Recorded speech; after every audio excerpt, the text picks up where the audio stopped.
Like it or not, Derek Carr is the Las Vegas Raiders franchise quarterback. He's been with the team 8 years and is a franchise leader in pretty much every passing category. But more importantly, he's the guy owner Mark Davis believes in. Davis wanted Carr in the first round in 2014, but then GM Reggie McKenzie convinced him to wait until round 2, where he got their franchise quarterback after taking outside linebacker Khalil Mack, the best player available in the first round of that draft. Fast forward 8 years and 3 attempted rebuilds around Carr, and Davis made the decision to keep Carr to continue building around, and that affected his coaching search. Listen to Raider insider Vic Tafur toward the end of the season on his State of the Nation Raider podcast. Question from Chase G. Who do you guys think has the ultimate say on Derek Carr? Is it Mark Davis? Mayock? Is it on the next head coach? I think that's what happens. I think that Mark Davis will make a decision and then go into the search with that in mind. I think I just don't know if he's going to rely on a new coach to kind of influence him giving Carr, $180 million extension, whatever it's going to cost to keep him past this year. I don't know if he can bring him back in the lame duck status, like give him don't do anything. He's kind of on play last year of his contract. I'm not sure what that does for you either. So I am of the belief that Mark Davis will make a decision. He hired the last 2 coaches, basically, and he'll hire this one. So I think he'll use whatever he's decided on Derek to kind of frame who he wants to bring in. And I'm sure he'll listen to ideas, and he'll be, quote-unquote, open with some things. But I think his mind will pretty much be made up as far as the quarterback before the coaching search really gets going. There you have it, Raider Nation. He's pretty much the guy who drafted Carr. So he wasn't going to let a new GM or a head coach influence whether if he was going to keep him or not. So when he went on his search, he obviously wanted a GM that can bring in the right personnel and a coach that can match wits with the likes of Andy Reid.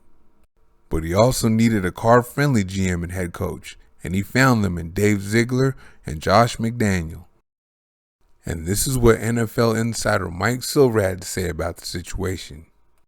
If Josh McDaniels is hired as the Raiders' next coach, Dave Ziegler would almost certainly be the GM. And in that scenario, the incoming coach and GM would arrive in Las Vegas with a high opinion of quarterback Derek Carr, from what I am told.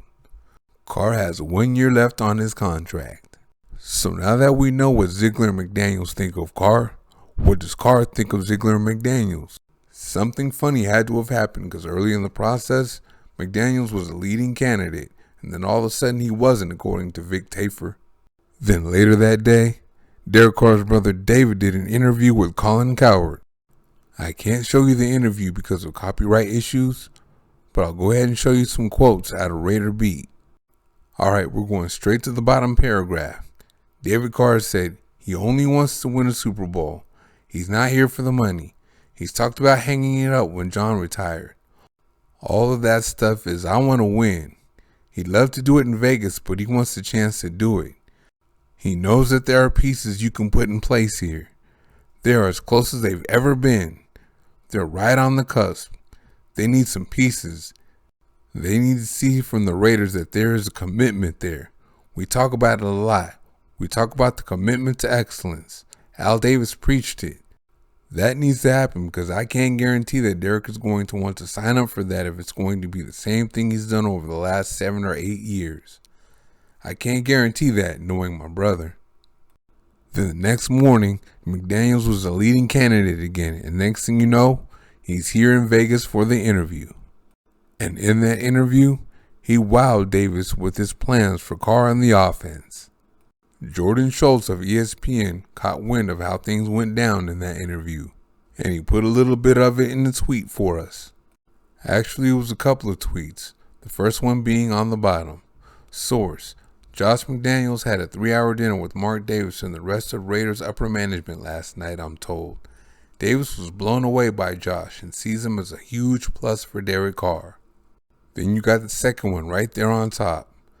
I'm told Josh McDaniels laid out an extensive, aggressive offensive system that he believes Derek Carr can execute, focused on the continued use of play action and much more 2 tight end sets with both Darren Waller and Foster Moreau. Would be surprised if McDaniels isn't the Raiders' next head coach. And of course, the rest is history, and McDaniels is the Raiders' next head coach. And while the beginning is always good, He does seem pretty excited about coaching Carr. Yeah, I mean, Derek's won a lot of games in this league, and we've competed against each other a number of times, and I have a lot of respect for him. He certainly did a good job this year leading their offense, and I spoke with him yesterday. We had a great conversation. Looking forward to actually getting to meet him and get to know him as a person, as a human being, and then getting to work, in terms of developing our offense this year into what it's going to be. But there's no question that we have the capacity and capability of winning with Derek here. We all know that, and I look forward to the challenge of trying to grow not only Derek, but everybody on the roster to try to reach our potential. I never feel like a player, is a finished product, and our job as coaches is to continue to identify places where we might be able to get better and work hard to try to improve. And I know he's completely on board with that. Again, we had a great conversation, and I look forward to our relationship. And of course, the GM Ziegler also likes the situation he's walked into. Yeah, I think and I know Josh talked to Derek. I had a great conversation with Derek myself yesterday, and I think the one thing that we all understand is there's going to be a process of us learning Derek learning us, and fitting all those pieces together. And I think that's going to be step one, is building the relationship, understanding what Derek does well, Derek understanding what Josh and the offensive staff is trying to build. And I think as that collaboration goes, then you kind of see how everything fits together. And I think until you see how everything, you have to see how everything fits together and kind of work from that point. And we're just really excited to have Derek here and to get to know him and get to know his strengths and get to work with him in our system. All right, let me interpret that for you. We like Derek. That's why we took the job here, to hit the ground running with Derek. But I don't know what type of extension he's going to be looking for. We didn't pay Brady $40 million a year in New England. That's going to be up to Mark anyway. Thank you very much for watching. See you next time.